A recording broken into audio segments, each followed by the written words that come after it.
so much whether or not it's appropriate for you and me to make jokes about Tom Cruise. This is 2006. Standards are lower everywhere. It's whether or not we're making those jokes based on ignorance or intelligence. Our third story in the countdown, Mr. Cruise goes on national television to correct the record about Scientology and silent births and whatnot, but is he sugarcoating it? In a moment, an expert. Is this less about silence during childbirth and more about silencing public and media criticism? Ever since the news of his fiance's pregnancy, the issue of silent birth has received a great deal of undesired attention. The founder of the Scientology religion, L. Ron Hubbard, made it clear in his writings the reasons for his teachings of silent birth. The words uttered during the pains of giving birth can trigger irrational fears and unwanted emotions for the soon-to-be-born youngster. But in an attempt to calm the storm of his battled religion, Cruise drew a much rosier picture of what silent birth really is. If she's going to make noise, she said of his lady friend, she's going to make noise. She does what she's got to do. If she needs medicine, she needs medicine. If she needs an epidural, she's going to get her epidural. He explained that the guidelines during delivery are more for those around the birthing mother in order to keep the area very calm and very special for the emerging baby. David Touretzky is a research professor in the computer science department and at the Center for the Neural Basis of Cognition at Carnegie Mellon, and he has studied Scientology in depth. Thank you for your time tonight, sir. My pleasure. So that headline of the whole Tom Cruise Scientology thing, the silent birth, did Mr. Cruise clean it up, or were we in the media overstating this?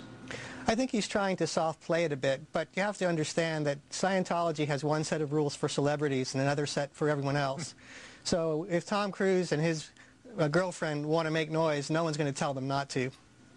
Not having gotten as much attention in this whole thing was this idea of what happens in the days following the birth. Supposedly the baby's not supposed to be disturbed or have any contact with anyone, and coddling is forbidden, and conventional medicine is not supposedly allowed when the child becomes ill. Is all that a correct representation of the teachings regarding the day after? That is correct. L. Ron Hubbard wrote that the child should be wrapped in tight, soft clothes and left alone for a week. I don't think he meant it shouldn't be fed, but it shouldn't be talked to, it shouldn't be cuddled, it should be left undisturbed for a week. Now, that doesn't mean that people actually follow those teachings. And again, Tom Cruise can do whatever he likes and he will not be criticized for it. But that is what Hubbard taught.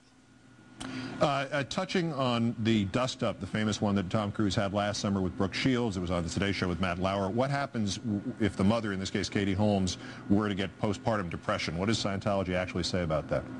Well, I assume Tom would follow the advice that he gave Brooke Shields, which was that he would deny Katie access to antidepressants. He would have her treated with vitamins and with exercise, and certainly in her case with Scientology auditing, which is their quack version of therapy. If those things didn't work, I think Tom would have to get rid of her. I mean, she would be seen as a suppressive force, as someone who was holding him back. And if she did not respond to Scientology treatment, there would be no other course of treatment open to her. Now, we're well aware of this truth here, that Mr. Cruise achieved one of the highest ranks in this religion, the operating Thetan level 7 out of the 8 levels. Apparently, the higher you get in this, the more secretive it gets. Would he know things about this religion that Katie Holmes would not know or would not be permitted to know? Oh, absolutely. In fact, he knows things that everyone who watched the South Park episode knows, but that Katie is not allowed to know. You know, South Park, it may be just a cartoon, but they did a very good job of explaining the upper-level theology of Scientology, starting at level OT3, which is, Tom is now 4 levels beyond that. Starting at OT3, you're introduced to Xenu, the evil galactic overlord, who supposedly murdered all these citizens of the Galactic Federation some 75 million years ago. And their tortured spirits now infest all of us. So Tom knows this. Katie may not learn this. And of course, she would never be allowed to watch the South Park episode. She would not be allowed to go on the internet and browse freely. And even if she got high enough to make it to OT3, which, by the way, Nicole Kidman quit after OT2, so she never met Xenu. But if Katie made it all the way to OT3 and learned about Xenu in the approved way, even then, she and Tom would be forbidden to discuss Xenu, even in the privacy of their own bedroom. This is how Scientology maintains control over its adherents, by preventing them from engaging in any kind of discussion or reality testing outside of the cult's control. Well, I don't know anybody who could actually get high enough to believe any of that, but that's another subject altogether. How is this? In the interview, Tom Cruise said that you can be a Catholic and a Scientologist at the same time. How is that Is that possible? And if so, how is that possible?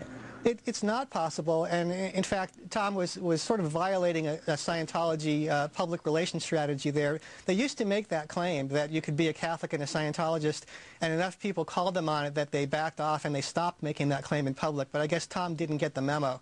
You cannot be a Scientologist and a Christian for the simple reason that the essence of Scientology is belief in reincarnation. In fact, Scientology goes even further than the other religions that preach reincarnation, because Scientology says that they will teach you to recall your past lives. Whereas the Christian Bible says in Hebrews 9:27, man is destined to die once, and after that to face judgment. And that judgment comes when Christ returns to earth. So although there are Scientologists who claim that they're Catholic and Scientologist or Christian and Scientologist, if you ask any Catholic priest or any Christian minister, can I believe in this and be a Scientologist, he'll say no. And also there's that conflict between Xenu and Xena, as played by Lucy Lawless. Dr. David Touretzky, the research professor at Carnegie Mellon University, expert on Scientology. Great, thanks for joining us tonight. My pleasure.